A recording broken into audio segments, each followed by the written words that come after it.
Hello friends, मैं विकास आनंद आप सभी का स्वागत करता हूं आपके अपने स्टडी चैनल लक्ष्य एकेडमी पर।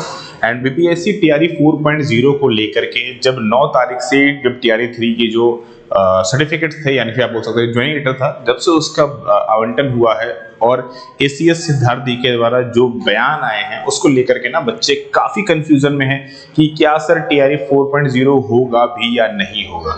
देखो, सिंपल सी भाषा में समझाऊं मैं आपको तो आप समझ लो ना, आपके सराउंडिंग ना दो तरह के लोग होते हैं, एक नेगेटिविटी वाले, एक पॉजिटिविटी वाले। लेकिन वैकेंसी निकलेगी तो ये दोनों लोग भरेंगे। बट नेगेटिविटी वाले में दिमाग में ये चल रहा है कि सर सिद्धार्थ सर ने तो कहा है कि यार पहले टीआरई 3 को देख लेंगे, अभी उनका एक तरह से ट्रेनिंग होगा, उसके बाद टीआरई 4 के बारे में सोचेंगे। ठीक है ना, लिटरली कुछ इस तरह के अपडेट है।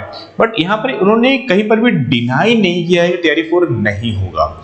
और अगर आप देखोगे कुछ चीजें जो बिहार है ना थोड़ा सा यूपी से भी सीख रहा है, जैसे कि यूपी में चीजें चल रही हैं कि हाँ भाई अनुपात समानुपात वाला, कि हाँ कम से कम 30 बच्चों पे एक शिक्षक होना चाहिए। ये हमारे शिक्षा विभाग का भी कहना है कितना होना चाहिए। तो ये अलग अलग कैटेगरीज पर है, प्राइमरी, टीआरटी, पीजीटी, टीजीटी सब पर अलग अलग होता है ये। बट फिर भी एक ओवरऑल 30 में से एक टीचर होने चाहिए, 30 बच्चों पर एक टीचर होने चाहिए।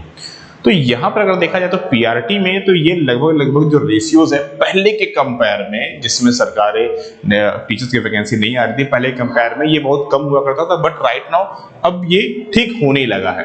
तो पीआरटी में तो ठीक है, कम वैकेंसीज होंगी, इसमें तो कोई शक नहीं है। लेकिन टीजीटी पीजीटी को देखा जाए तो यहाँ पर जो सब्जेक्ट स्पेसिफिक है वहां पर आज भी बहुत सारी कमी है, ये तो फिक्स है। दूसरी इंपॉर्टेंट चीज देखो, टीआरई 4 नहीं आए तो क्या हो सकता है, पहले वो समझिए। तो सबसे पहली चीज तो आपकी वो चीजें नहीं है कि सर हमारे पास तो अपॉर्चुनिटी ही नहीं है, हम तो सर बेकार हो जाएंगे, हमारी पूरी लाइफ बर्बाद हो जाएगी, ऐसा कुछ नहीं होने जा रहा है। ठीक है, पहली पॉइंट तो ये, क्योंकि सेंट्रल वैकेंसीज केवीएस, एनवीएस, ये सब ईएमआरएस ये बैक टू बैक में, लाइन टू लाइन में है। आप इनको फिल आउट करके सिलेक्शन तो अपना आप ले लोगे, टीचर बनने का जो सपना वो पूरा कर ही लोगे, इसमें कोई शक नहीं है। बट यहां पर समझने की कोशिश है कि आपसे ज्यादा जो नुकसान होने वाला है वो गवर्नमेंट को होगा, बिल्कुल। क्योंकि गवर्नमेंट ने टीआरई 4 की अनाउंसमेंट बहुत पहले से की हुई है और 2025 में इलेक्शन भी है।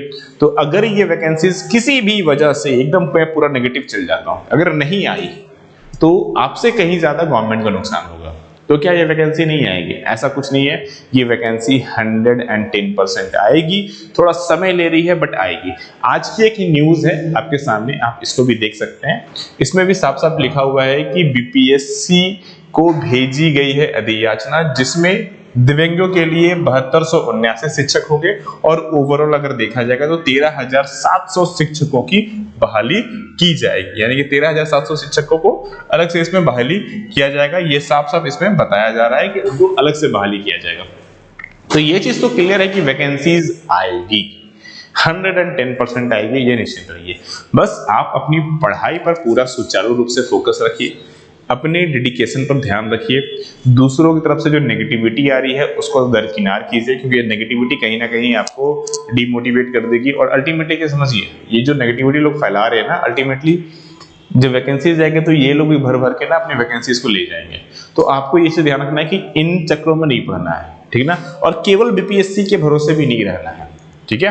बीपीएससी अगर मैं बात करूं तो केवीएस की वैकेंसी आने वाली है, ईएमआरएस की वैकेंसी आने वाली है, केवीएस की इनवीएस की वैकेंसीज आने वाली है और सेंट्रल गवर्नमेंट की अपनी वैकेंसीज आने वाली है। और ये 110% कंफर्म है कि ये आएगी।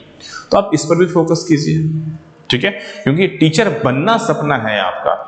बीपीएससी से ही बनेंगे ये कोई सपना नहीं होता है, ठीक है। गवर्नमेंट टीचर बनना है, सरकारी टीचर बनना है, गवर्नमेंट जॉब लेना है, ये आपका सपना होना चाहिए। ये नहीं कि सर बीपीएससी वाला ही लेंगे, सर यही मेरा सपना है। भाई उससे कहीं ज्यादा अच्छी सेंट्रल वाली है ना। केवल यहाँ बच्चे अच्छे से पढ़ते हैं। देखो, जितने भी राज्य सरकार की स्कूलें हैं सरकारी, वहाँ बच्चे ना पढ़ना नहीं चाहते हैं, बल्कि केंद्र की जो स्कूल है वहां पर तो एडमिशन के लिए भी एंट्रेंस टेस्ट होता है। तो आप खुद सोच सकते हैं कि केवीएस, एनवीएस, ईएमआरएस में जाओगे ना तो यहाँ पर आपको सच में पढ़ाने का मौका भी अच्छा मिलेगा, अच्छे टीचर बन पाओगे, एक अच्छा निखरेगा आपका। तो अल्टीमेटली फिर से वही बोलूंगा, टीआरई 4.0 100% आएगा, इसके लिए निश्चिंत रहो। देर सवेर हो सकती है, सीट कम ज्यादा हो सकती है, कोई दिक्कत नहीं है। आपको एक सीट चाहिए, अपनी एक सीट पर फोकस करो। बीपीएससी की केवल भरोसे नहीं रहना है, सेंट्रल की वैकेंसीज भी आने वाली है, उस पर भी पढ़ाई करो। तो सिंपली इस चीजों पे ध्यान रखना है, नेगेटिविटी को दरकिनार करो कि सर होगा नहीं होगा, तुम साइड करो, ठीक है, होगा ये याद रखो, और केवीएस एनवीएस ये भी होगा, ये भी याद रखो। तो आपकी अपनी पूरी फोकस उधर भी होनी चाहिए, ठीक है ना। और बाकी कोई भी क्वारीज हो regarding of this, any issues हो, हमने ऑफिस का नंबर आपको ऑलरेडी दिया हुआ है, आपको कमेंट बॉक्स में भी मिल जाएगा, आपको डिस्क्रिप्शन पे भी मिल जाएगा, आप जाकर चेकआउट कर लो, इस वीडियो पे नीचे भी दिख रहा होगा आपको, तो आप जाकर के उसको ज्वाइन कर सकते हो। आपको कोई क्वारीज हो कोर्सेज के रिगार्डिंग में, पढ़ाई के रिगार्डिंग में, आप हमसे उसको क्वारीज को दूर कर सकते हैं। जनरली कोशिश करो कि व्हाट्सअप करने का, ताकि टीम जो है वो आपको प्रॉपर रिप्लाई दे दे, अगर वो कॉल आपका नहीं पिक कर पा रही है तो भी, ठीक है। और अगेन नेगेटिविटी दूर करके पूरी की पूरी पढ़ाई पर फोकस कीजिए, ठीक है। चलिए मिलेंगे फिर क्लासेस में, प्रॉपर स्टडी कीजिए। आप सभी लोगों को राधे राधे।